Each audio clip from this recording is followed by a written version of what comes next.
You've got it. Et voilà, allez-y. Voilà. Bon, ben bonjour tout le Merci. monde. Et puis, merci encore de vous joindre à nous, à cette communauté de partage. On est bien contents. On avait beaucoup de gens inscrits à cette session aujourd'hui.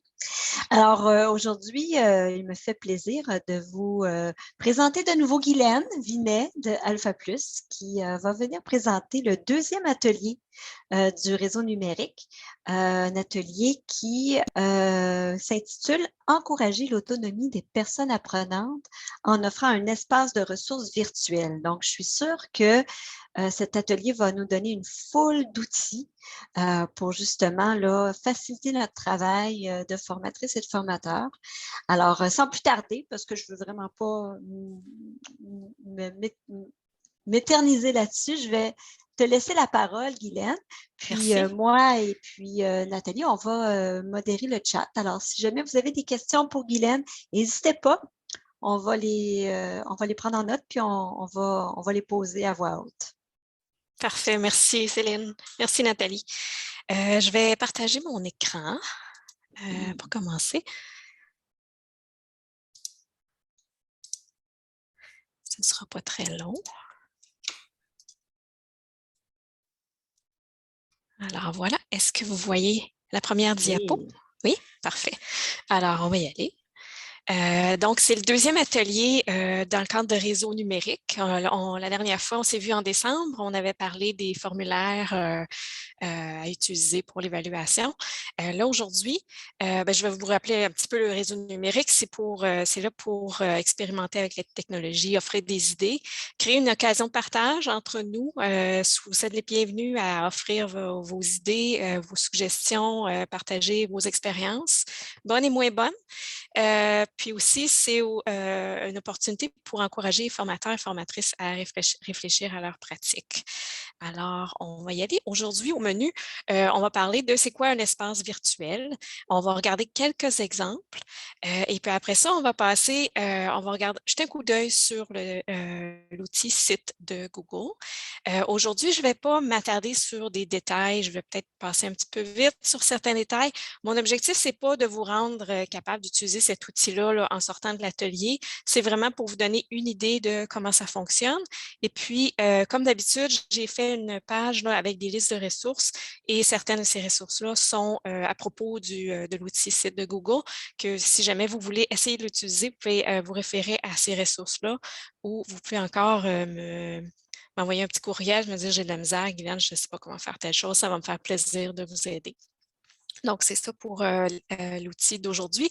On va parler un tout petit peu brièvement d'accessibilité, de lisibilité quand on crée un environnement comme ça. Puis, on va aussi porter notre attention sur quoi d'autre on peut utiliser parce que Site n'est pas le seul outil qu'on peut utiliser pour faire ce genre d'espace-là. Donc, c'est quoi un espace virtuel? C'est une page ou un site web, un petit site web qui est accessible à partir d'un lien. Parfois, vous avez peut-être entendu le terme microsite. C'est utilisé aussi par les enseignants qui vont utiliser cette forme de partage de contenu. Là. On va appeler ça un microsite. Donc, c'est sur le web, c'est accessible à partir d'un lien. Ça nécessite une connexion ou non. On peut créer un petit site qui est public. On ne va pas nécessairement le publiciser, mais il peut être disponible là, sur le web ou on peut encore forcer l'accès par une connexion. Donc, il n'est pas public. Donc, s'il y a certaines choses qu'on a sur le site qu'on veut garder un petit peu plus privé, c'est possible de le faire. Un espace virtuel, ça fournit un endroit où trouver de l'information pertinente pour les personnes apprenantes. Ça peut être plus général. Par exemple, vous avez sûrement un site web pour votre centre, mais ça peut être un petit à côté où on offre des liens vers des ressources pertinentes. Et là, c'est dans un environnement public. C'est disponible.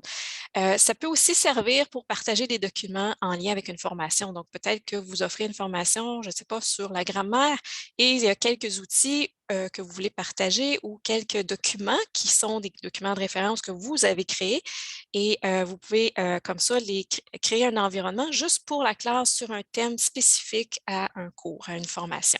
Et là, c'est disponible pendant la formation et ça peut être disponible aussi après si jamais c'est pertinent pour vos personnes apprenantes. Donc, les avantages d'avoir un espace virtuel comme ça, c'est que ça peut diminuer la quantité de courriels qui sont échangés. Il y a souvent le cas où quand on est obligé de travailler un petit peu à distance, on va s'envoyer des courriels, on va envoyer des courriels aux personnes apprenantes, des fois avec des pièces jointes. Des fois, on peut se perdre dans ça. Donc, en ayant un espace où tout est affiché, on peut diriger la personne apprenante à partir juste d'un lien. Si c'est bien défini notre espace, la personne peut se retrouver facilement et ça évite l'échange d'une quantité de courriels. Les personnes apprenantes peuvent aussi consulter les documents facilement puis au moment que ça leur convient. Donc, il y a peut-être lieu d'avoir, vous avez formation en classe, vous faites la formation et là, les personnes apprenantes veulent se souvenir de quelque chose, veulent revoir quelque chose quand elles sont à la maison. Si elles ont accès à cet environnement-là, elles peuvent retrouver les ressources qu'on a vues en classe et elles sont disponibles au moment pour elles que ça leur convient. Et aussi, enfin, c'est que ça peut permettre aux personnes apprenantes d'avoir accès à l'information après la formation. J'ai déjà entendu ce commentaire-là quelquefois que les personnes vont revenir, vont dire oh, on a vu telle chose, je ne me souviens plus comment le faire, j'aimerais ça le revoir.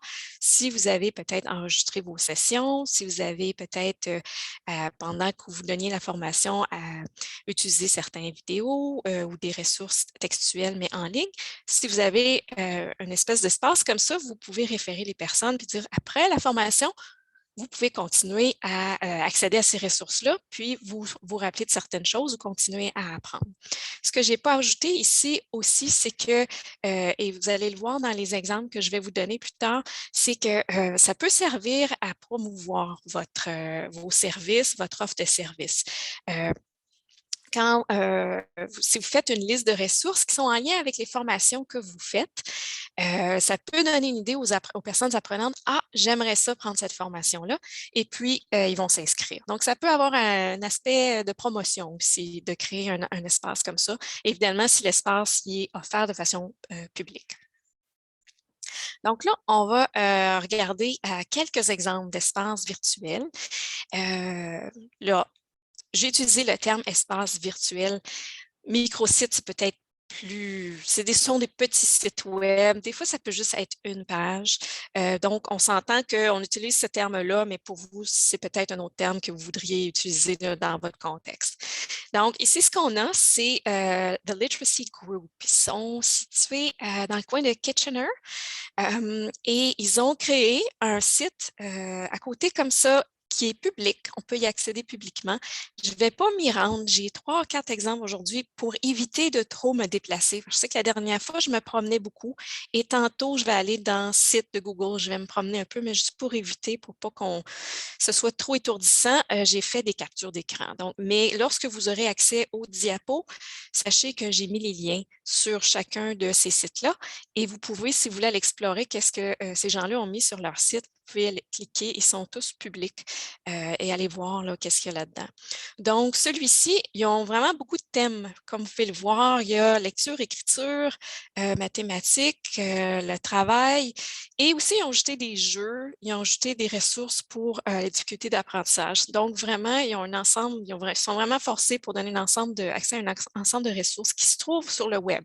Dans leur cas, ce n'est pas des ressources maison qu'ils ont produites, c'est vraiment pour orienter les personnes apprenantes pour qu'elles puissent aller naviguer le web, mais dans un environnement structuré. Les ressources ont déjà été validées, sont de bonnes ressources.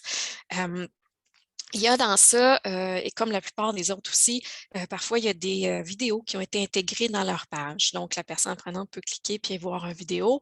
Ça peut être aussi un lien vers un site web, ce genre de choses-là. C'est un peu la même chose ici pour l'espace de Niagara. En fait, Niagara, je voulais vous montrer quelque chose. Je ne me souviens plus exactement. Laissez-moi juste me déplacer. Je vais essayer de faire ça sans trop de embûches. Est-ce que ça va? Vous voyez le site web? Oui? OK. Si je me souviens bien, c'était, bon, il y a une section lecture et, bon, idée principale. Je pense que c'était les vidéos que je vais juste vous démontrer comment ils ont fait ça. Donc, ils ont ajouté Donc, ça porte sur l'idée principale lorsqu'on on lit, essayer de trouver l'idée principale. Et là, il y a des vidéos pour commencer à penser à ça. Il y a différentes vidéos.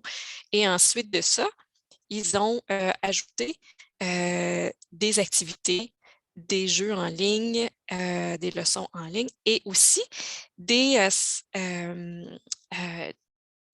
des feuilles des feuilles d'activité, dans le fond, qui peuvent être téléchargées. C'est public, tout le monde peut y accéder et ils ont décidé de mettre ça là en ligne. Donc, si les personnes apprenantes veulent aller s'entraîner à faire quelque chose, les feuilles de travail sont là. Je reviens à la présentation. Donc ici, c'est Dixon Hall. Même principe que le site précédent, un petit peu moins de catégories. Ils sont vraiment concentrés sur 4 catégories. Et puis, dans chacune, encore là, il y a des vidéos, puis il y a des liens vers des ressources pour les personnes apprenantes. Celui-ci, The Learning Center, c'est un conseil scolaire de la région de Simcoe. Ils ont créé ce site-là qui est en marge, qui n'est pas un site là, de leur site public de centre.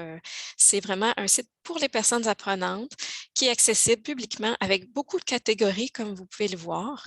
Ils ont vraiment mis beaucoup de ressources. Et dans celui-là, ce que je voulais vous montrer, encore une fois, c'est qu'ils ont pris le temps de mettre des ressources qu'eux utilisent sur place et ils ont donné accès à leurs personnes apprenantes au cas où ils voulaient travailler de la maison, mais sans se connecter. Donc, il y a un manuel sur Microsoft Word, un sur Excel, un sur PowerPoint. Donc, ce sont des manuels d'introduction à ces outils-là et sont en format PDF. Je vais vous montrer un petit peu tantôt comment on peut faire ça. Et donc, la personne apprenante peut soit les lire à l'écran une fois qu'elle les a téléchargés ou encore, si c'est possible pour la personne, de les imprimer, travailler dans les manuels à son rythme et de façon sans être connecté.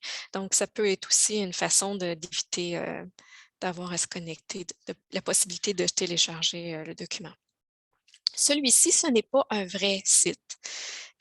C'est un site que j'ai créé qui contient des ressources qui seraient peut-être utilisées pour offrir encore là des points d'accès aux personnes apprenantes sur différents thèmes.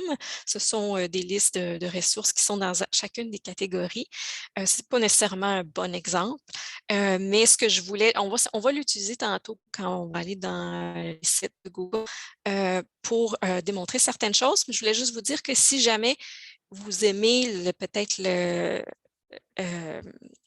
design là, ou ce qui contient ou des images que vous voulez aller prendre, je peux le partager après. Donc, vous aurez juste à m'envoyer un courriel et puis ça vous prend une adresse Gmail par contre et je pourrais pour vous dire à partir de là comment on peut faire, mais ça peut être facilement copié. Je vous ajoute et puis après ça, vous copiez le site de votre côté. Donc, si ça peut être utile, ce sera une possibilité. Donc, les sites de Google dont on va parler aujourd'hui, c'est un outil gratuit. Ça fait partie de toutes les applications que Google offre. C'est gratuit. C'est accessible avec un compte Google ça peut être un compte personnel. Comme il y en a peut-être d'entre vous qui ont des comptes payants là, pour votre organisme, c'est le cas pour nous, mais j'utilise aussi un compte ordinaire, là, personnel, gratuit et site est disponible. On peut l'utiliser et créer un nombre de sites. Ça permet de créer des sites web publics ou privés. Et ça peut faire vraiment du beau travail pour un site web public. Je connais des centres qui ont décidé de l'utiliser pour créer leur site web là, officiel de centre parce qu'ils voulaient ils voulaient avoir le contrôle des mises à jour, ils voulaient être capables d'aller faire des mises à jour quand ils veulent et ça se fait très simplement avec site. Donc, ça peut permettre de créer des sites publics, mais aussi privés au sens où on peut ne pas publier le site et ajouter des personnes qui vont pouvoir le voir avec une connexion. Je vais vous le montrer tantôt, mais ça demande, si jamais c'est une option que vous voulez entrevoir, ça demande que les personnes apprenantes aient un compte Google, un compte Gmail pour pouvoir se connecter. Donc ça, on ne peut pas passer à côté de ça. Ce qui est bien, c'est qu'il y a une galerie de modèles. J'aurais peut-être pas le temps de la regarder en détail aujourd'hui, mais juste que vous vous sachiez, si jamais vous ne voulez pas partir d'absolument rien, on peut avoir accès à une galerie de modèles et après ça, aller modifier les images, les couleurs, etc. Est-ce qu'il y a des questions jusqu'à maintenant, Céline? Est-ce que ça va? Il n'y a pas de questions jusqu'à maintenant. Tout semble bien se dérouler. C'est bon, OK, merci. OK, je ne vais pas voir ça tout de suite. On va aller tout de suite dans site et puis je vais revenir sur le partage du site. Après, je pense que ça va faire plus de sens. Alors, voilà. Alors là, on se trouve dans mon compte. J'ai plusieurs sites sur lesquels je travaille. Je vais juste devoir réaménager un petit peu mon écran. OK. Donc, pour créer un site, lorsqu'on se trouve dans un site, on accède par le petit plus là, en bas à droite. Et bon, on peut appuyer sur le crayon pour créer un nouveau site ou si vous voulez voir les modèles, je ne vais peut-être pas m'y attarder tout de suite si on a le temps après. Peut-être. Donc, les modèles se trouvent juste là où il y a le petit plus. Donc, je vais créer un nouveau site pour aujourd'hui.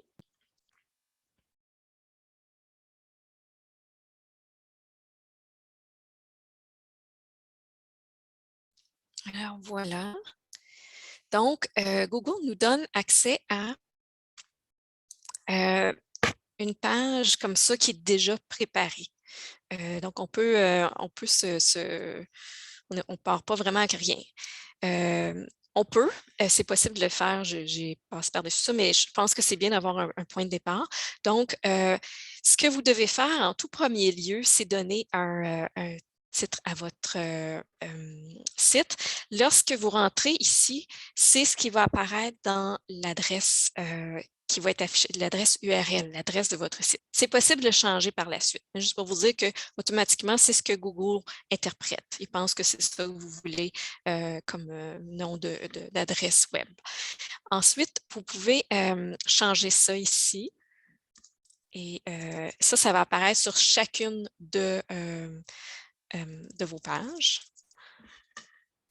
Et le titre ici qu'on voit, ça, c'est le titre de cette page-ci et c'est la page d'accueil. C'est comme ça que Google nous accueille dans son outil.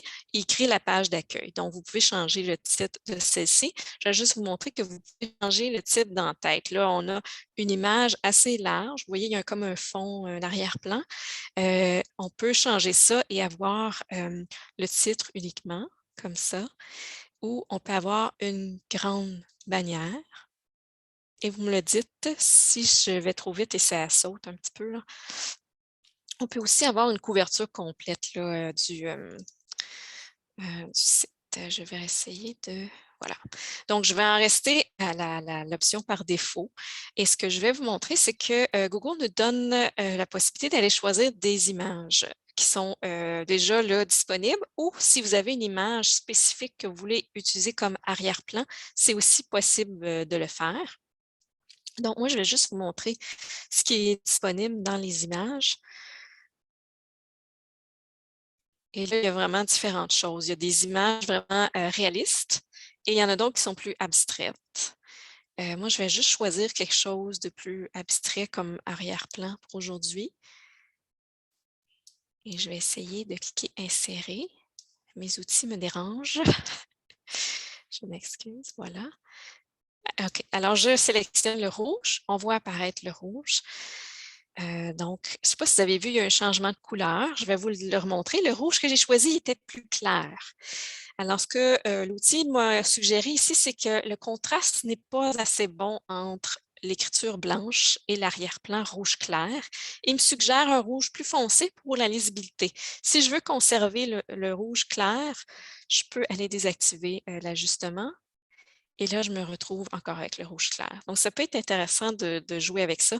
Et c'est un bon rappel pour nous de vraiment faire attention au contraste. Donc, ça va pour... Oui! Et cette fonction-là, Guylaine, c'est parce qu'on a notre fonction d'accessibilité de sélectionner dans nos paramètres. C'est bien ça? Là, je ne l'ai Ou pas ça se fait par exploité. défaut? Je pense, jusqu'à maintenant, ce que j'ai compris, c'est que ça se fait par défaut, l'ajustement, et c'est qu'après, si on veut conserver l'original, là, on va le désactiver. D'accord. Ce que je veux ajouter aussi, c'est qu'il y a d'autres endroits où on peut ajouter de la couleur dans l'arrière-plan et avoir une écriture qui est plus pâle. Je n'ai pas vu ça ailleurs, mais j'ai peut-être pas assez porté attention. Ce serait bien de nous rappeler la chose, mais bon, si jamais vous la voyez ailleurs, vous saurez à quoi ça sert celle-là. Donc, je vais déplacer encore, je vais réarranger mon écran parce que j'ai besoin de ce qui se trouve ici à droite.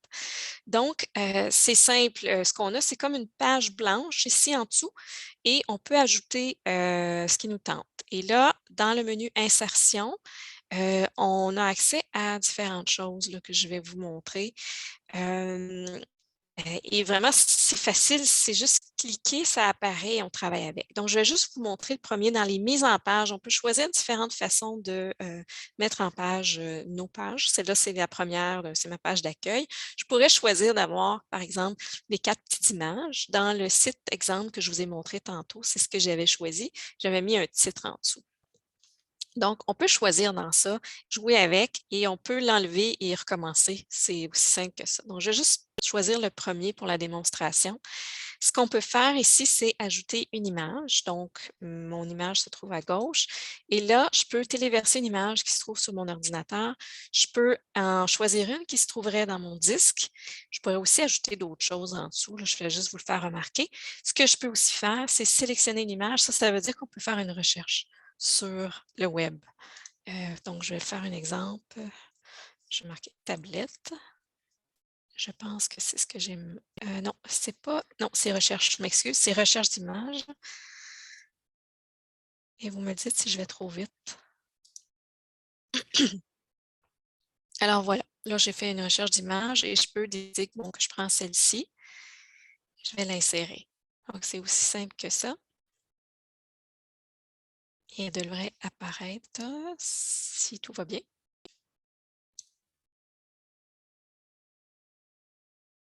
Voilà.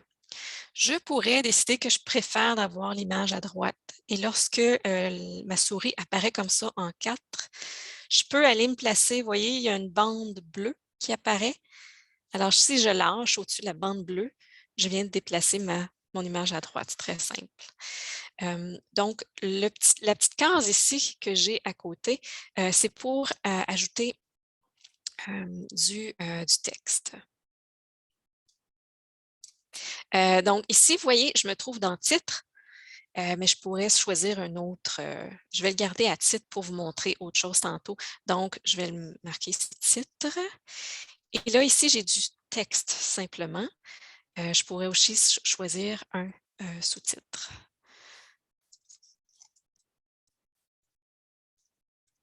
Voilà. Donc, je peux comme ça ajouter du texte et choisir de quelle grosseur et qu'est-ce qu'il est le texte au fond. Est-ce que c'est un titre ou est-ce que c'est un sous-titre ou une en-tête, etc. Je peux continuer comme ça. Je pourrais ajouter d'autres éléments de mise en page, par exemple. Je pourrais cliquer sur ça et ça apparaît en dessous, tout simplement. Donc, je pourrais continuer comme ça à bâtir ma page. Quand on veut se débarrasser de quelque chose, à droite, on fait juste supprimer la sélection. Si on veut déplacer, si on pense que finalement, on va avoir cette section-ci avant l'autre, on fait juste cliquer sur les petits points et lorsque la bande bleue apparaît, on lâche et là, la section se place. Je vais juste m'en débarrasser pour l'instant. Ce que je vais vous montrer, c'est qu'on peut simplement ajouter une zone de texte, toute simple. Et là, je l'ai ici en haut. Je vais la mettre en dessous, comme ça, et je vais écrire zone de texte. Voilà.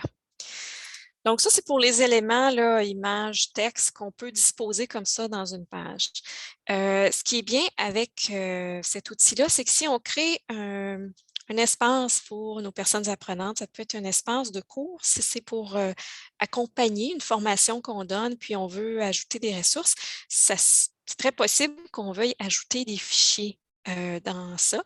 Je vous ai montré les images, comment ça s'ajoutait. Donc, ici à droite, si je vais ajouter d'autres images, c'est le même principe. Je clique et je vais choisir l'image. Je peux, pardon, je peux choisir d'intégrer ici je pourrais vous le démontrer. Je ne vais pas le faire tout de suite. Peut-être si on a le temps plus tard. Intégrer, dans le fond, ça sert à ajouter une adresse ou un code d'intégration. Donc, si j'ai une ressource qui a un code, je pourrais le mettre. Ça pourrait être, par exemple,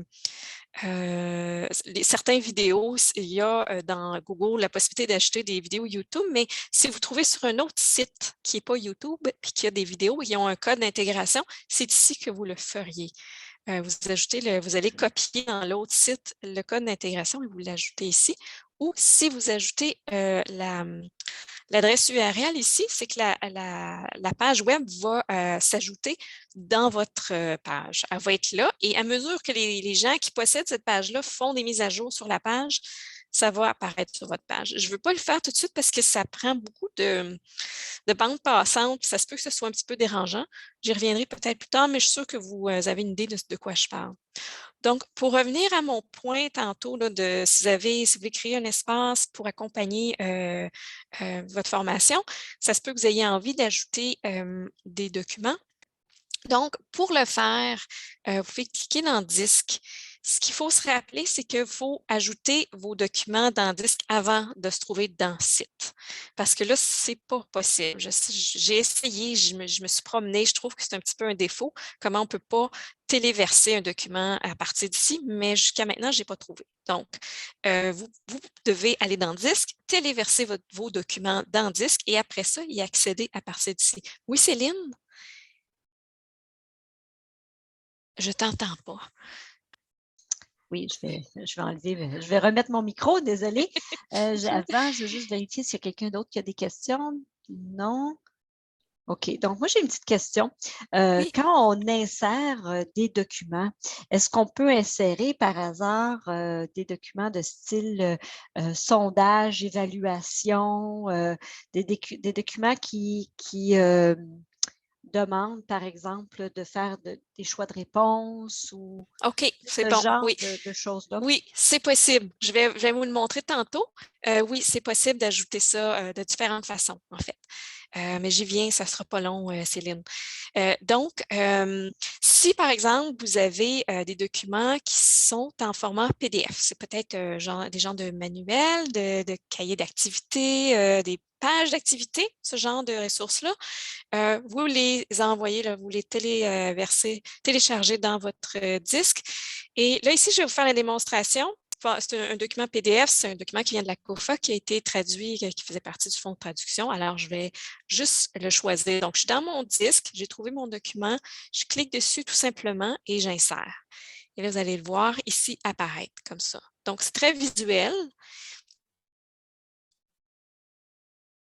Et tantôt, je vous montrerai qu'est-ce que ça donne comme visuellement, là, vraiment si on regarde le site, mais c'est comme ça, ça apparaît, donc c'est assez visuel. On peut choisir que ce soit plus petit ou plus gros. Oups! Et là, j'ai donné une trop grande commande. Alors, vous voyez le principe. Donc, c'est ça pour les documents. Donc, si ce sont des documents PDF, si vous avez peut-être des PowerPoint, vous pouvez faire la même chose. Vous pouvez le télécharger dans votre disque, le PowerPoint, et puis après ça, aller le chercher dans votre disque et le faire apparaître comme ça. Ça se fait aussi. Donc, le document va apparaître comme ça. Ce que vous pouvez aussi faire, et pour en venir à la question de Céline, c'est qu'ici, en dessous, il y a plein de choses qu'on peut ajouter. Un groupe pouvant être réduit, c'est lorsque on peut avoir comme le début d'un texte, puis en dessous un long texte, mais on ne veut pas que le long texte apparaisse. Donc, on va utiliser ça et c'est en cliquant que la partie plus longue apparaît. Donc, c'est une option. On peut ajouter une table des matières. Je pense que celle-là, je pourrais vous le démontrer tout de suite, rapidement. C'est que pour avoir une table des matières, il faut définir des titres, des en-têtes, des sous-titres, comme je l'ai fait tantôt. Quand on choisit notre texte, il faut dire, OK, ça, c'est un titre. Et ça va faire ceci, c'est que ça fait une table des matières en haut. Et si je décide que ça s'appelle plus titre, mais ça s'appelle, je ne sais pas moi, en tête, juste pour se compliquer la vie, automatiquement, ça va s'ajuster dans dans la table des matières. Donc, ça peut être intéressant si on a un document plus long ou une page plus longue dans laquelle on veut que les personnes puissent se retrouver facilement. On peut ajouter des boutons. Ça peut être utile si, par exemple, on veut en mettre en évidence un lien. Plutôt que juste ajouter du texte et sélectionner le texte et ajouter le lien, ça fait un petit lien dans la page web. On peut utiliser l'option bouton pour dire cliquez ici pour voir telle chose et là, c'est plus évident. Séparateur, c'est très simple, ça fait juste ajouter une petite ligne là, si on veut faire des sections dans notre document. Marque substitutive, c'est un petit peu comme intégrer des documents, là, comme je vous ai montré dans le disque tantôt. J'avoue que j'ai essayé de voir pourquoi il apparaît ici de cette façon-là. Je ne suis pas certaine. Il y a peut-être quelque chose que je n'ai pas compris. Mais c'est ça. Vous pouvez ajouter des vidéos YouTube. Ça, vous pouvez, si vous cliquez, vous pouvez soit faire une recherche ici avec des mots-clés ou vous pouvez téléverser si vous avez une vidéo là, qui se trouve dans votre disque. Et si vous avez l'adresse URL de la vidéo, je vais juste vous le dire parce que ça, c'est bien possible que ça vous arrive. Il faut utiliser intégrer pour ajouter l'adresse. OK? Il y a des choses assez intéressantes aussi. Si vous, conservez un agenda dans Google, une des applications, c'est Agenda, puis vous pouvez ajouter là, vos événements, vos dates de tombée, des choses comme ça. Peut-être que vous utilisez ça avec vos personnes apprenantes. Vous pouvez l'ajouter dans le site. Vous pouvez aller choisir l'agenda en particulier et là, il va apparaître. Puis à mesure que vous allez faire des changements à votre agenda, ça va être automatiquement, ça va apparaître sur votre site. Cartes, vous en avez vu des cartes sur d'autres sites, c'est la même chose, c'est une carte là, Google. Vous pouvez entrer une adresse et avoir un point. Et là, Céline, voici la réponse à ta question. Ici, il y a les autres applications de Google qu'on peut ajouter. Et je vais y aller justement avec le formulaire. Donc, si vous avez un questionnaire que vous avez créé et vous voulez l'avoir dans votre page, c'est possible de le faire. Donc, je vais aller dans Formulaire et je vais aller choisir un formulaire que j'ai préalablement créé.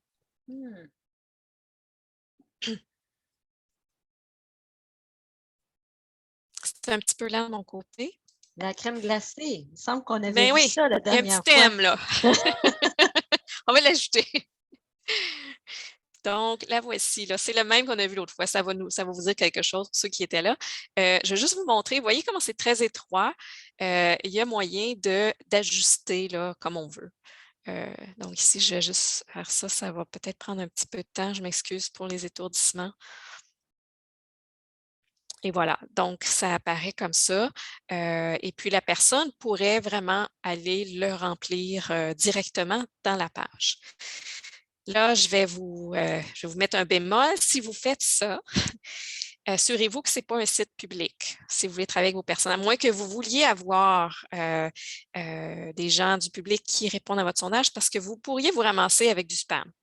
Donc, il faut être vigilant là, avec ce genre, parce que là, ici, on peut entrer des réponses aux questions. Donc, on pourrait se ramasser avec des réponses qui ne sont pas d'allure. Hein? Donc, il faut faire attention. Ce que vous pourriez aussi ajouter, là, ça prend un petit peu de place, mais je veux le laisser là parce que je veux vous le montrer un petit peu plus tard. Mais si vous utilisez Présentation, qui est le pendant de Microsoft, là, le PowerPoint, donc pour faire des diapos, vous pouvez aussi ajouter des présentations. Ça, je vais essayer de le faire. Je suis pas certaine, là, notre page est pas mal pleine. En fait, oui, je vais le faire tout de suite. Je vais choisir celui-ci et là, je devrais l'avoir. Voilà.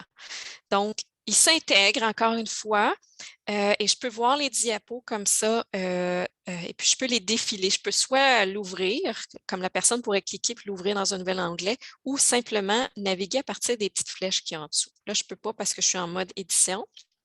Ce que vous pouvez faire, si jamais vous avez des PowerPoint, vous pouvez les intégrer comme fichier, mais ça va être différent. Si vous voulez vraiment qu'il y ait cet environnement-là de défilement, ça se fait dans Présentation de Google d'importer une présentation PowerPoint. Maintenant, il y aura peut-être des petits ajustements à faire. Je l'ai fait une fois. Ça a bien été, mais je vais juste vous dire que ça se peut qu'il y ait des ajustements, mais si c'est quelque chose que vous voulez essayer. Ça se fait. Je pense que c'est tout. Là. Vous comprenez le principe. On pourrait ajouter une feuille de calcul, on pourrait ajouter des graphiques. Ce serait ça la façon de faire. Je vais juste vérifier que je vous ai tout dit là, dans les éléments à insérer. À peu près, oui. Ce qu'on va aller voir maintenant, c'est... je vais peut-être juste vous montrer le site parce que là, on a ajouté beaucoup de choses. Pour voir ce que ça a l'air, ce qu'on a fait, on clique en haut ici sur Prévisualiser. Et là, on a une bonne idée, vraiment une bonne idée de ce dont ça va avoir l'air une fois en ligne. Donc, la personne apprenante, elle verrait quoi? Là, c'est un petit peu croche parce qu'on a ajouté un peu de tout, mais ça vous donne une idée là, de à quoi ça ressemble. Et on a ici notre formulaire qui apparaît au bas et on pourrait répondre directement. Ce que je veux vous montrer aussi, c'est que ce qu'on voit en ce moment, c'est la prévisualisation pour un écran d'ordinateur. Mais on peut aussi vérifier sur un plus petit écran comme celui d'une tablette, à quoi ça ressemblerait. Est-ce que les éléments sont bien disposés? Est-ce que c'est difficile à naviguer? Et aussi, beaucoup de personnes apprenantes accèdent au web avec leur téléphone. On peut aussi aller voir qu'est-ce que ça donne en mode téléphone, en mode appareil cellulaire. Là. Voilà. Donc ça peut être intéressant. Je vais sortir d'ici. On va retourner à notre site et je vais juste aller vous montrer. Je vais jeter un coup d'œil à l'heure qu'il est pour qu'on... OK, c'est bon. Il est 14h09. OK. On a encore du temps.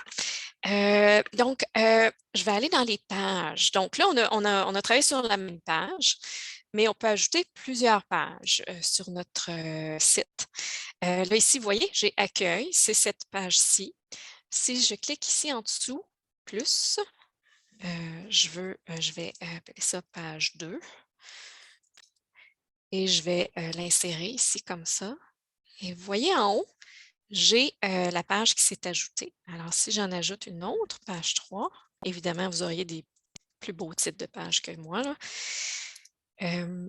Vous auriez vos pages et lorsqu'on clique, on a une nouvelle page qui nous est donnée. Et là, on peut modifier notre en-tête, etc. On peut décider que dans la page 2, là, vraiment, on veut avoir juste le titre.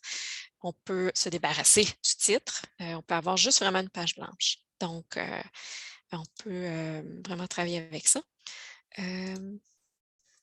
Et si je veux, je vais retourner à l'accueil. Je m'excuse, il faut que je clique ici en haut. Donc oui, pour travailler, lorsque vous avez plusieurs pages, vous pouvez utiliser la navigation que vous avez créée et pour aller travailler, pour aller éditer l'autre page. Donc, c'est simple comme ça. Si vous voulez ajouter des sous-pages, donc si vous voulez avoir un menu en dessous de page 2, c'est possible. Il faut que je me rappelle comment le faire. Donc, je clique sur page 2, je pense, ajouter une sous-page. Donc, je vais l'appeler 2A pour les besoins de la cause. Et là, donc, j'ai ma page 2 et j'ai ma page ici. Lorsque je navigue au-dessus de mon menu, j'ai 2A. OK? Donc, c'est possible de faire ce genre de choses-là. C'est aussi possible de les cacher, ces pages-là. Si vous voulez une sous-page, ne pas l'afficher dans la navigation. Là, vous allez dire, pourquoi on ferait ça? C'est que des fois, vous voulez peut-être avoir une page qui est liée par un bouton. Vous voulez peut-être donner une explication avec un bouton, allez là pour faire telle chose. Il y a peut-être certaines de vos pages qui ont besoin d'un peu de contexte. Alors, vous ne voulez pas que ça apparaisse en haut tout de suite. Vous voulez que ça apparaisse dans vos pages. Donc, c'est possible de le faire. Je vais juste me déplacer pour la suite dans le petit site que j'avais créé, que je vous ai montré tantôt là, sur ma présentation. Donc là, on est dans le site de Google. C'est le site que j'avais fait préalablement. Donc, c'est possible. Vous voyez, il y a des ressources ici comme ça. Et j'ai créé plusieurs sections. Je n'ai pas créé de sous-page. Là, c'est des liens vers des ressources assez générales que probablement vous connaissez déjà. Ce que je veux vous montrer, c'est deux choses. Donc, je vais retourner à l'accueil. Attendez, il faut que j'aille dans l'ordre. Oui, je peux vous le montrer tout de suite. Donc, voyez comment le menu se trouve en haut. C'est assez standard, c'est assez la norme en général, mais on peut aussi vouloir une apparence différente. Si on veut, par exemple, créer une ressource qui accompagne une formation. On veut peut-être avoir un document qui ressemble plus à un document avec une table des matières sur le côté. C'est possible de le faire. Donc, dans Navigation, j'ai cliqué sur Paramètres. Dans Navigation, vous pouvez choisir la navigation latérale. En passant, je ne vais peut-être pas regarder tous les détails de ce qu'il y a sous paramètres aujourd'hui, simplement parce que ce sont des détails que si vous décidez de faire un site, vous allez avoir peut-être besoin de ces détails-là. Mais pour aujourd'hui, pour la démonstration, ça va être plus complexe qu'autre chose. Donc, je ne vais pas m'attarder à ça. Là, maintenant, on devrait voir la navigation. On ne la voit pas. Évidemment, c'est lorsqu'on essaye de... Oui, OK, elle est ici. Voilà. Donc, lorsque je clique sur les 3 petites lignes, là, je les vois apparaître comme ça. Donc, c'est une autre façon de naviguer. Si j'avais des sous-pages, elles apparaîtraient comme ça ici, dans la navigation. Je vais retourner, je vais annuler. Je vais retourner à ce que j'avais avant. Et là, ce que je veux vous montrer, qui est aussi assez intéressant, c'est que vous pouvez choisir des modèles, comme je voulais le montrer au début. Hein. Lorsqu'on crée un nouveau site, on peut aller se magasiner un modèle puis remplacer les images, etc. Mais on peut aussi faire comme on a fait aujourd'hui, à partir d'à peu près rien, puis utiliser des thèmes. Je m'excuse.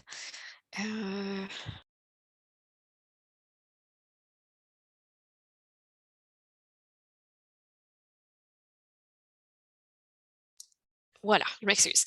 Donc, dans les thèmes, moi, j'ai choisi le thème simple. La police de caractère est bien pour la visibilité, là, la lisibilité. Et j'ai comme joué un peu avec ça, là. Mais je vais vous montrer. Ici, simple a été défini. On peut changer les couleurs. Et là, vous voyez, juste comme ça, je peux changer les couleurs. Je vais peut-être vous montrer une page là, où il y a un petit peu plus de liens. Vous voyez, dans ces couleurs-là, bon, les liens deviennent comme un peu rouge, magenta. Je vais retourner à mon bleu pour l'instant.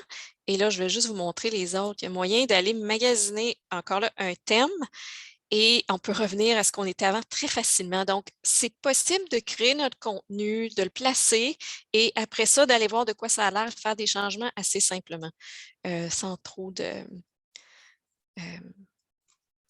là, je vous montre ça. Ça peut être assez amusant, en fait, de jouer avec ça. Donc, je vais retourner à ce que j'avais. Voilà. Donc, ça, c'est pour les thèmes. Évidemment, est-ce qu'il y a des questions, Céline?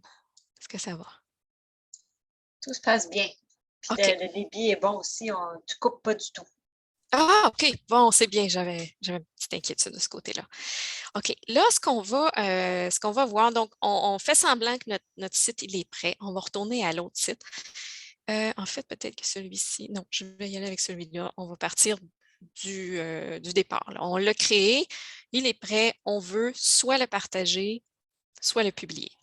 Ce qui arrive, c'est que si on publie, si je vais cliquer publier ici, je vais le publier de façon publique. Quoiqu'il y a une façon aussi d'aller changer les paramètres dans ça. Mais je vais juste vous montrer, pour être certain, là, vous cliquez sur partager le site. Et là, ici, si c'est un site que vous avez créé pour accompagner une formation, vous avez une dizaine d'apprenants, disons, vous allez les ajouter. Là, ici, moi, j'ai un courriel Gmail que j'utilise qui est un courriel personnel. C'est un compte de type personnel. OK? Alors, je vais aller l'ajouter. Donc, cette personne-là, maintenant, peut accéder au site en se connectant à son compte Google. Je ne veux pas qu'elle fasse des changements à mon site. Je veux seulement qu'elle soit capable de le lire. Donc, on appelle ça un lecteur publié. Et là, je fais juste partager. Et la personne va, là, ici, portez pas attention à ça. Moi, c'est parce que ici au travail, on a un compte payant d'organisation. Ils sont en train de me dire que je vais partager à l'extérieur. Mais dans votre cas, si vous créez avec un compte personnel, vous n'aurez pas à répondre à cette question-là. Et donc là, mon compte est partagé avec l'autre personne qui peut y accéder, mon site, et la personne peut y accéder en se connectant. Si vous voulez le publier de façon publique, c'est très, très simple. vous cliquez sur « Publier ». Je l'avais appelé « Site exemple ». Oui, donc je vais retourner à mon test 2 parce que je l'ai changé. Là. Voilà. Et qui peut consulter ce site, ça encore là, je l'ai déjà... non, en fait, oui, normalement, si vous seriez dans un compte personnel, vous choisiriez de public. Là, je vais y aller parce que moi, j'ai 2 options et je vais devoir bouger parce que je ne vois pas mon écran. Et ça fige, ça fait exprès. Alors, je vais essayer, je vais juste terminer pour l'instant, je vais essayer de bouger autrement. Là. Pourquoi? OK, alors voilà. OK, on recommence. Donc, publier. OK, je vais gérer ici juste pour les besoins de la cause.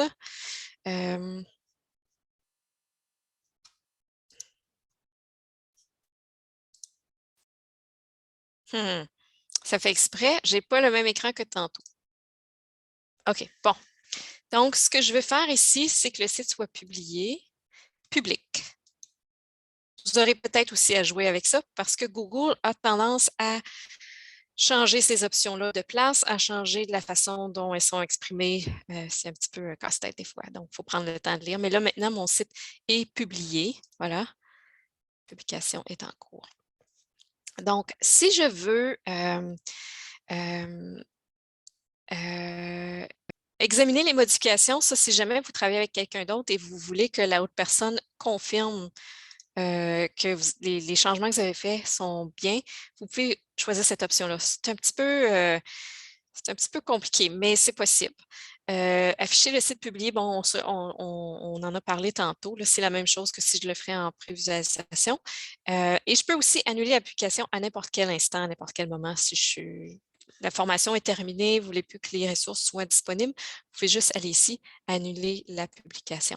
Il y a une autre chose que je veux vous dire concernant la publication d'un site. Donc, présentement, il est publié de façon complètement publique.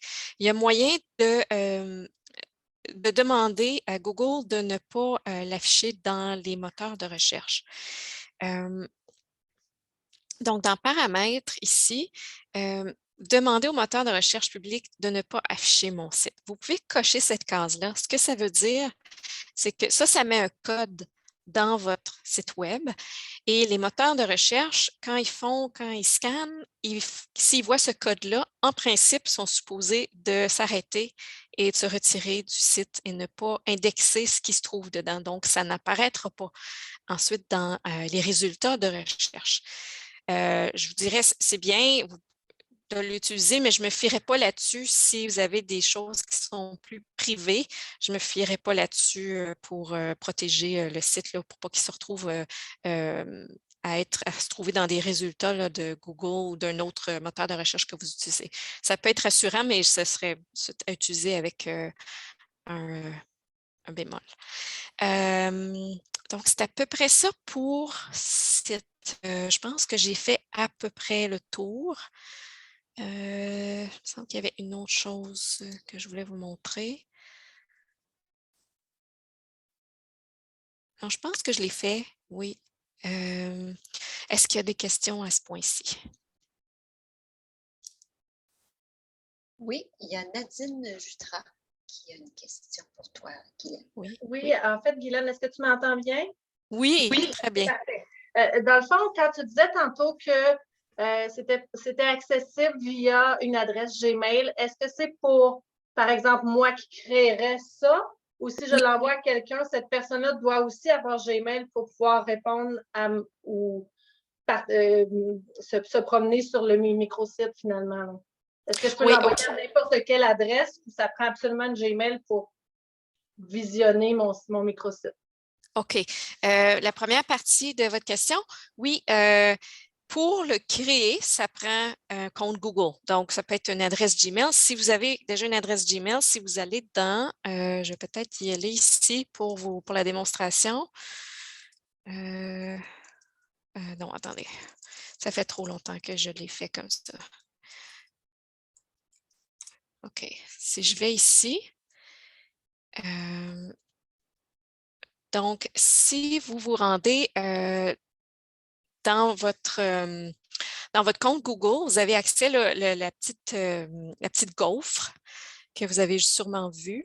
Je m'excuse, c'est lent de mon côté. Donc, la petite gaufre ici, là, vous avez j'ai mon Gmail que je peux effectivement prendre.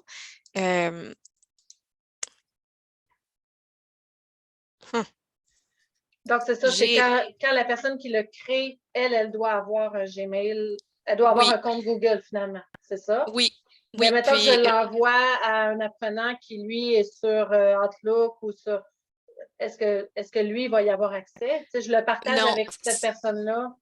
Non, dans ce cas-là, il faudra qu'il y ait un compte Google. Si vous voulez le conserver de façon privée, vous pouvez le publier de façon publique et là, il n'y aura pas besoin, personne n'a besoin de... peut-être je vais vous le montrer. Je vais juste vous montrer ici. C'est ici qu'on trouve site. Donc, si vous trouvez dans votre Gmail, site, il ressemble à ça ici. Et en passant un petit truc, vous pouvez déplacer les icônes si vous préférez l'avoir plus haut, plus bas. Donc, site se trouve ici. Et là, ce que je disais, c'est que vous pouvez, par exemple, le site ici, là, je vais aller chercher l'adresse. Ah, il n'est pas publié, hein? Je m'excuse, c'est lent. J'ai comme une lenteur de mon côté. Donc là, je suis en train de le republier. Il était publié, mon site, mais je pense qu'en changeant les paramètres tantôt, je l'ai changé. Et là, en principe, je l'ai publié de façon publique. Je vais voir. On va aller... OK. OK.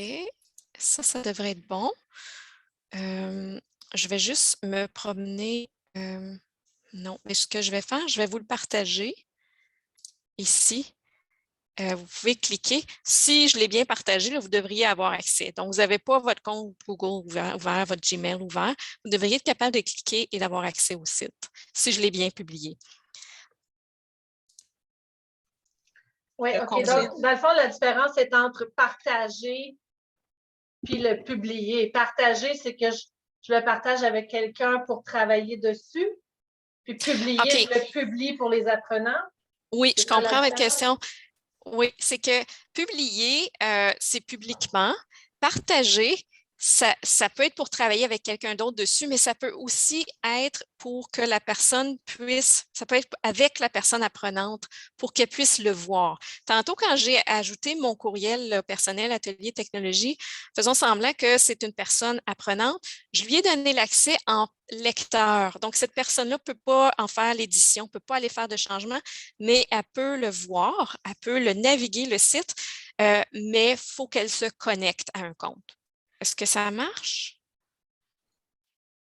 Donc, il faut qu'elle soit Gmail, absolument. C'est ça. Il faut qu'elle soit Google. Oui. Donc, la personne, par exemple, tantôt, tu avais un exemple avec un document qu'on pouvait remplir. L'apprenant pouvait remplir directement sur l'écran, mais cet apprenant-là doit aussi avoir un compte Google pour être capable d'aller remplir notre document. C'est ça? Oui, si le site, vous avez décidé de le partager de façon privée avec vos personnes apprenantes, oui, ils vont avoir besoin d'un compte. Si jamais vous avez décidé de l'afficher publiquement, là, ce formulaire-là, comme je vous disais tantôt, il est disponible à tout un chacun. À tout le monde, c'est ça. Oui. Merci. Pas de problème. Est-ce qu'il y a d'autres questions? Ah, il y a Marie-France Lenda qui dit que oui, on a accès au site que tu viens de publier, Guylaine. D'ailleurs, moi aussi, je l'ai vu. Le résultat en ligne, c'est bien. OK, parfait. Excellent. OK.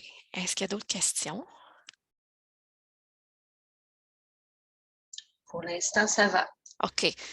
Juste un rappel que si jamais vous décidez d'aller jouer avec ça là, dans les jours qui viennent, dans les semaines qui viennent, n'hésitez pas à m'envoyer un courriel s'il y a quelque chose que vous ne comprenez pas. Ça va me faire vraiment plaisir de vous aider. Il n'y a aucun problème. Là, je vais retourner à ma présentation. Ah, elle est juste là. Voilà. Donc, on a parlé de la publication, là, on vient d'expliquer. Ça peut être publiquement, ça peut être public sans être affiché dans les moteurs de recherche, ou ça peut être partagé avec certaines personnes seulement. Donc, il faut qu'elles se connectent pour être capable de voir le site. Ensuite, je vous ai montré un petit peu quelques petits trucs là, pour la lisibilité. Bon, l'accessibilité, ici, c'est un grand mot. On n'a pas parlé vraiment d'accessibilité. Il y a vraiment beaucoup de choses impliquées dans l'accessibilité. Mais juste un rappel, ces choses que je pense qu'on sait déjà. Il faut essayer de choisir. Il y a vraiment toutes sortes je ne vous les ai pas montrées, là, mais quand on fait l'édition du texte sur le site, on peut choisir toutes sortes de polices de caractères. On peut les souligner, on peut les mettre toutes sortes de couleurs. Mais il faut faire attention avec ça. Il faut choisir autant que possible des polices sans empattement pour que la lecture soit plus facile. Il faut adapter la grosseur de la police avec le contenu. On essaie d'avoir des titres plus gros, des sous-titres plus petits, après ça le texte pour donner une idée de l'organisation du document. Et aussi, on s'arrange pour que le texte lui-même ne soit pas trop petit. Des fois, on a beaucoup de personnes âgées qui s'inscrivent à certaines formations. C'est un bon moment de choisir peut-être une police un petit peu plus grosse. Maximiser le contraste entre l'arrière-plan et le texte, ça, je voulais le montrer pour l'image qu'on avait pour l'entête, mais ça se peut que vous choisissiez de mettre de la couleur. Là, je ne vous l'ai pas montré, mais il y a moyen de mettre de la couleur dans l'arrière-plan dans certaines sections, mais toujours avoir ça en tête, il faut maximiser le contraste. Pour les boutons, les liens, choisir des indications très claires pour que la navigation soit plus simple. Et le choix d'images, comme je vous ai montré, c'est facile d'aller chercher des images. On peut aller chercher des images sur le web. Faites attention, si votre site est public, par contre, de ne pas utiliser des images qui ont des droits d'auteur dessus. Dans la liste de ressources que je vous envoie, j'ai mis 2 liens vers des sources d'images qui sont gratuites. Donc, ça peut être intéressant et visuellement, c'est toujours bien là, avec nos personnes apprenantes d'avoir des aspects visuels là, qui aident à naviguer et qui sont intéressants. Il faut se rappeler que beaucoup d'images et beaucoup de vidéos, si on ajoute des vidéos, ça fait que le chargement est plus lent. Il faut penser à ça de ce côté-là. Donc, il faut peut-être se limiter à ce qui est le plus pertinent. Il ne faut pas trop s'emballer avec le choix d'image. Est-ce qu'il y a une question, Céline? Ça va? OK. C'est très bien. OK, excellent. Donc là, on a regardé rapidement les sites de Google. Il y en a d'autres outils. Là. Moi, je vous ai donné celui-là en exemple. Je l'utilise assez régulièrement et je trouve qu'il est simple, étant donné qu'il y a la possibilité d'intégrer les autres types de documents. Le Google, parfois, ça facilite les choses, étant donné aussi que le disque est en lien avec ça et qu'on peut ajouter des documents qui se trouvent dans le disque. Comme moi, je l'utilise beaucoup, bon, ça fait beaucoup de sens. Mais dans votre contexte, c'est peut-être différent. Il y a d'autres outils que vous pouvez utiliser. Il y a Wix et Weebly qui sont 2 outils pour créer des sites web gratuitement. Moi, j'ai déjà utilisé Weebly. Il est très simple à utiliser. Ça ressemble un petit peu au site de Google avec des sections qu'on peut déplacer. Le bémol avec ça, c'est qu'il n'y a pas l'intégration avec tout l'ensemble des applications Google. Mais peut-être pour vous, ce n'est pas d'une grande importance. Donc, ces outils-là peuvent être explorés. Il y a d'autres façons aussi, je m'excuse, il y a d'autres façons aussi de créer un espace pour vos personnes apprenantes qui ne va pas nécessiter peut-être de créer un site web au complet. Il y a les produits de Google, là, il y a Documents qui est comme Word, mais pour Google, qui permet de créer des documents. On peut y ajouter des images, on peut y ajouter des liens dans ces documents-là et on peut les partager avec les personnes apprenantes. Je ne sais pas si vous vous souvenez la dernière fois, et je vais le faire encore cette fois-ci. Je vous partage un document Google qui est publiquement partagé. Je vais chercher le lien et je vous l'envoie et vous pouvez y accéder de votre côté en le visualiser. Vous ne pouvez pas l'éditer, mais vous pouvez le visualiser. Donc, c'est possible de créer un espace virtuel de cette façon-là, peut-être plus simple. C'est aussi possible d'utiliser présentation, qui est comme PowerPoint. Si on veut créer peut-être des fiches et les partager, ça peut faire un environnement où on peut créer des liens dans les diapos là, de présentation. Donc, on peut avoir une fiche qui contient des liens vers d'autres choses. Il faut toujours s'assurer que la personne apprenante est capable de naviguer, à naviguer les onglets, naviguer les diapos. Donc, ça peut demander demander de peut-être se pratiquer un petit peu en classe ou dans une réunion Zoom, là, de voir c'est quoi la ressource que vous leur offrez, comment est-ce qu'on la navigue, mais ce sont des choses qui sont possibles.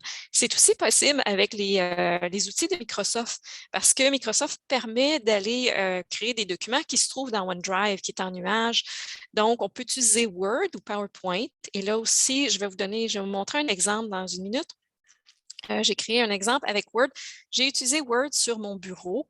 Je vais vous dire, on peut utiliser Word en ligne pour faire la même chose. C'est juste qu'il y a certaines fonctionnalités dans Word en ligne qui ne sont pas disponibles. Et moi, pour créer un document qui avait des liens internes, j'avais besoin de Word sur le bureau. Donc, je vous le dis tout de suite, si jamais c'est quelque chose que vous voulez faire, assurez-vous peut-être d'utiliser Word sur le bureau. Mais si vous sauvegardez votre document dans OneDrive, qui est en nuage, vous pouvez aller chercher le lien de partage et partager le document de cette façon-là. C'est la même chose pour PowerPoint. Vous pouvez créer un PowerPoint que vous allez partager avec un lien.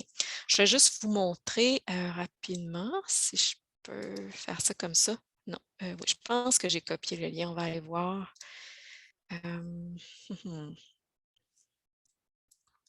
Je déplace mes outils. Donc, ici, comme ça.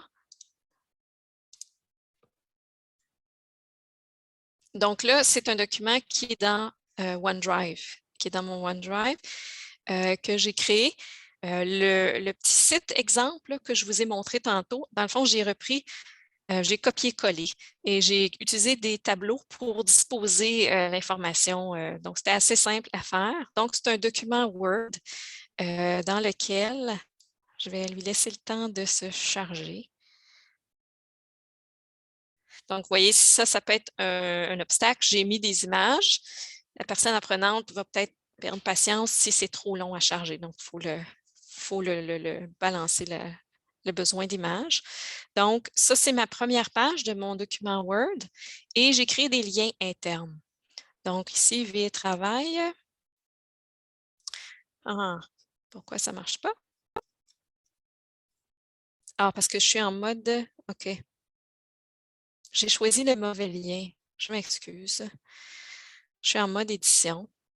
On recommence. On a un petit peu de temps. Est-ce qu'il y a des questions en attendant? Est-ce qu'il y a des questions? Non, je vois personne. OK. Alors, je recommence. On oublie ce que j'ai fait.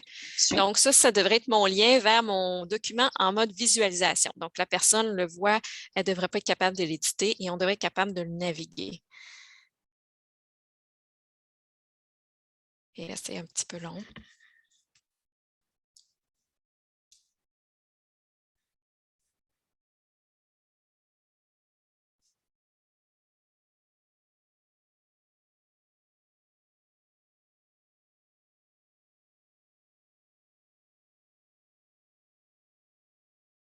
Laissez-moi vous le montrer.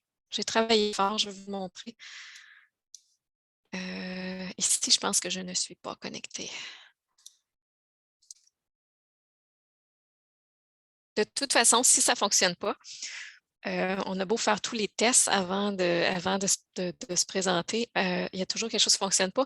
Vous allez l'avoir dans la liste des ressources, dans les diapos, là, il va être là. Vous pourrez aller voir le document, là, juste pour voir de quoi ça a l'air. Donc, voici, ça c'est en mode visualisation. Donc, je peux cliquer et là, je me promène dans les pages. Donc, j'ai fait des liens internes dans les pages et là, j'ai mes différents liens qui se trouvaient dans mon site web, là, ils se trouvent dans un document comme ça et on peut les cliquer, tout simplement. Je ne vais pas cliquer pour ne pas que ce soit encore lourd, là, mais je pense que vous avez une bonne idée de ce qu'on peut faire avec ça.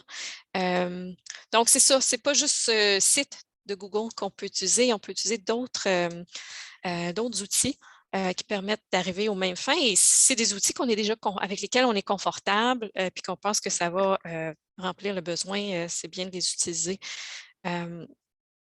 Donc, j'arrive à la partie où je voulais vous demander, je ne sais pas si des gens ici qui ont peut-être déjà créé quelque chose qui ressemble à l'espace virtuel ou au moment où vous avez dû changer là, puis aller travailler à distance avec personnes apprenantes, vous avez peut-être fait essayer de faire ce genre espace-là. Je ne sais pas s'il y a des gens qui veulent l'expliquer, qui veulent en parler, quels outils qu'ils ont utilisés.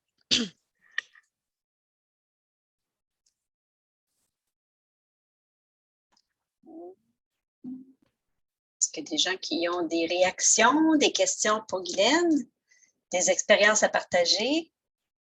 Je vais l'ajouter, j'ai créé un petit document. Je vais l'ajouter en lien ici. J'espère que celui-là va fonctionner. Non, je pense que ça, c'est pas le bon. Est-ce que c'est le bon? Oui, ça devrait. Oups, excusez. Ouais. Donc, c'est un petit document. Si vous ne voulez pas vous exposer tout de suite, là, vous pouvez remplir le document. Puis, s'il y a des réponses dans ça qui peuvent aider vos collègues, je pourrais partager les réponses peut-être. Ça peut être fait de façon anonyme là, si vous voulez. Et si vous avez peut-être créé quelque chose, vous pouvez ajouter le lien. Même si c'est pas parfait, des fois, ça peut inspirer d'autres personnes à faire ce genre de projet-là ou à commencer, trouver une place pour commencer ce genre de projet-là. La dernière chose que je voulais faire aujourd'hui. Je peux Oui, te poser une question, Guylaine? oui, oui. Est-ce que cette question-là, c'est des questions que tu as aussi mis dans le sondage d'évaluation? Non, je voulais pas que ça. OK. C'était pas tout à fait la même zone. Ouais. Je préférais avoir, si les gens veulent utiliser le document que j'ai envoyé, ils devraient, je l'ai créé en m'assurant que vous puissiez éditer le document. Donc, vous pouvez aller écrire dedans si vous voulez ajouter des commentaires ou vraiment là, ce que votre expérience avec ça, si vous n'avez fait et puis quels outils vous avez utilisés, puis si c'est à refaire, peut-être que vous n'en utiliseriez un autre. Donc, c'est un petit peu plus complexe que ce que j'ai mis dans le sondage. D'accord, d'accord. C'est juste Merci. pour clarifier. Puis, Oui. on pourrait aussi partager ce lien dans le courriel que Oui, Nathalie va le envoyer suivi, avec oui. le suivi puis la présentation PowerPoint. Comme ça, si les gens réfléchissent Oui, aussi, c'est s'ils veulent ça. partager par la suite, ils pourront le faire. Oui, parfait, merci. Oui. Donc, la dernière partie, je vous expliquais, on a parlé de réseau numérique un petit peu au début, brièvement. La dernière fois, je n'avais parlé un petit peu plus longuement. Donc, une des choses qui fait partie de ce petit projet-là qu'on fait c'est qu'on veut encourager la pratique réflexive chez les formateurs et formatrices. Pratique réflexive, c'est réfléchir sur nos expériences, essayer de comprendre, d'améliorer notre pratique dans le futur. Donc, j'ai mis quelques questions si c'est personnel, la pratique réflexive. Donc, si vous avez votre petit cahier et vous aimez ça, prendre des notes à mesure que vous essayez des choses, c'est vraiment la meilleure façon de le faire. Je voulais juste ajouter des questions aujourd'hui si jamais vous faites ce genre de projet-là. Quel genre de questions vous pourriez vous poser? Vous avez peut-être aussi d'autres idées de questions que vous pourriez vous poser pour vous améliorer dans l'avenir. Donc, est-ce que, par exemple, créer un site comme ça me donne des idées d'autres projets essayés dans l'avenir? Est-ce que j'ai trouvé qu'il me manquait des connaissances? C'est quoi les connaissances que j'aimerais avoir? Et aussi, si vous essayez de faire un petit projet comme ça vous permet peut-être d'identifier des compétences qui vous manquent ou du temps qui vous manque. Et là, peut-être que vous pouvez, si vous avez une idée de projet, vous pouvez aller voir votre coordonnateur, votre directeur, vous dire, j'aimerais ça faire ce petit projet-là. Mais j'aimerais apprendre telle chose. J'ai besoin d'un petit peu de temps pour apprendre telle chose. Donc, ça vous permet de structurer. La pratique réflexive, ça permet de structurer un peu son perfectionnement professionnel.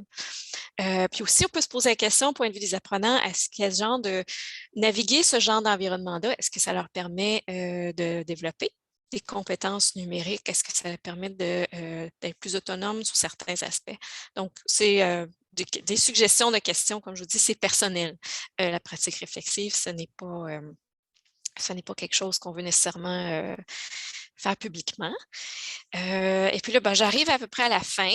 Je ne sais pas s'il y a des questions. Je voulais juste vous rappeler que je vais vous envoyer une liste de ressources et aussi qu'on offre de l'accompagnement si vous entrez en contact avec moi, vous essayez de faire quelque chose, puis vous n'êtes pas certain. Si ça finit par être un projet un petit peu plus grand, on offre un service d'accompagnement. On peut être avec vous pendant quelques semaines, des fois quelques mois, parce que vous n'avez pas beaucoup de temps consacré à un projet. Des fois, ça peut prendre plusieurs mois à faire quelque chose, mais on peut vous accompagner, se rencontrer régulièrement, répondre à des questions ou faire des suggestions. Donc, c'est à peu près ça. Moi, j'aimerais savoir, moi, ma question se pose, je la pose à tout le monde qui participe à la communauté de partage. Est-ce qu'il y a des gens qui ont déjà utilisé ce programme-là Google Site et qui ont déjà eu à développer ça? Je vois que Chris a levé sa main. OK. Donc, c'est quand même pas quand même beaucoup de gens. Là. Donc, je pense qu'on arrive quand même dans une belle... tu présentes bien un outil. J'aime aussi le fait que tu nous proposes de l'accompagnement si jamais cet outil-là devient quelque chose qui peut être davantage élaboré là, dans la pratique de tous les jours. Donc, je te remercie, Guylaine. C'est bien, là, ça nous permet là, d'élaborer davantage. Est-ce qu'il y a des gens qui ont des questions?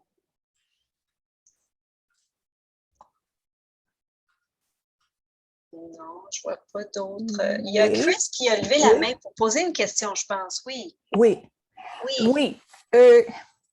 Si je mets des documents dans mon disque Google et que à partir de là, je les insère dans le site, dans mon microsite, est-ce que des étudiants des apprenants qui vont regarder ces documents, est-ce qu'ils vont avoir accès à mon disque Google? Est-ce qu'il y a la possibilité qui s'y insère? Non. Mais vous posez une excellente question. Il faut s'assurer quand on partage le document qu'il est effectivement partagé. Parce qu'on peut ajouter un lien, puis finalement, lorsqu'on publie le site, les personnes apprenantes, comme elles ne sont pas connectées à votre compte, il ne sera pas visible. Donc, quand on va dans Google Disc, il faut aller partager le document de façon publique avant de l'afficher, mais non, ils ne peuvent pas accéder à votre disque de Google parce que votre document est affiché. Ça, ce n'est pas possible.